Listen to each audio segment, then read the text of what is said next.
Hello everyone. So we're still traveling downriver and we are approaching the town of White Castle on the western shore of the Mississippi, but I wanted to take a moment just to tie in a little bit of history for everyone. The KIDD right now, for the first time in 41 years, is cruising past a point of great interest to us. If you've ever been to the museum in Baton Rouge, you see off to one side of the Louisiana Memorial Plaza a memorial for the U.S. Coast Guard cutter White ALDER. And we are rounding Point Claire right now on the Mississippi River. And in your shot in the background, you can't see it from here, but there is a memorial, the original memorial for the White ALDER, right in that tree line right there. And it's a light that was set up in memory of 17 Coast Guardsmen who perished in 1968 on December 7th when the White ALDER was rounding this very curve in the river, and you can see the curvature here. It's a kind of a blind curve, honestly. A Taiwanese freighter came along and sliced into the White ALDER right at dusk, and she's a little buoy tender. And you can see how there's a little island right here and another channel going on the other side of it. Probably not the navigation channel. But December 7th, 1968, the White ALDER was sliced in half, sank quickly to the bottom. Out of her 20 crew members, 17 were killed. 3 were fished out of the water. I say 3 were fished out of the water. 2 were fished out of the water, I believe, and the 3rd was actually on liberty at that point, catching up with the ship later on. He was a lucky guy. And when the cutter hit the bottom of the river, the current of the Mississippi was moving so fast, the river was high, moving so fast that the wreck was covered up almost immediately. Just in a matter of a few hours, the wreck was completely buried, entombing the crew in the wreck.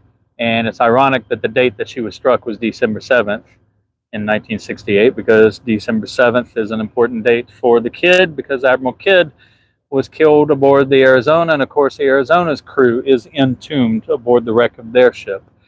So I just wanted to take a moment real quick to talk about the White ALDER and her crew. We're passing in the waters directly over their grave, and it's a moment that they deserve to be remembered. They weren't in combat, but they were traveling the river, putting up aids to navigation, making sure that other ships could make transits, just like KIDD today is making a transit down the river. And we appreciate them, and we remember them every December 7th, along with all those who perished in Hawaii on Pearl Harbor Day. So we are approaching White Castle. White Castle gets its name from Nottoway Plantation. And if I am understanding my geography, I've never seen this from the riverside, so bear with me. I believe that this tower that you're going to see over the tree line there in the distance, I believe that chimney is from Nottoway Plantation. Nottoway Plantation, this huge white plantation house set up on the shores of the Mississippi, and you can't see it from here at this point, but the plantation was known as the White House, if I understand my history correctly, and very prominent, very visible, and it exists to this day, and it is a museum, and you can go and tour it and see what plantation life was like back then.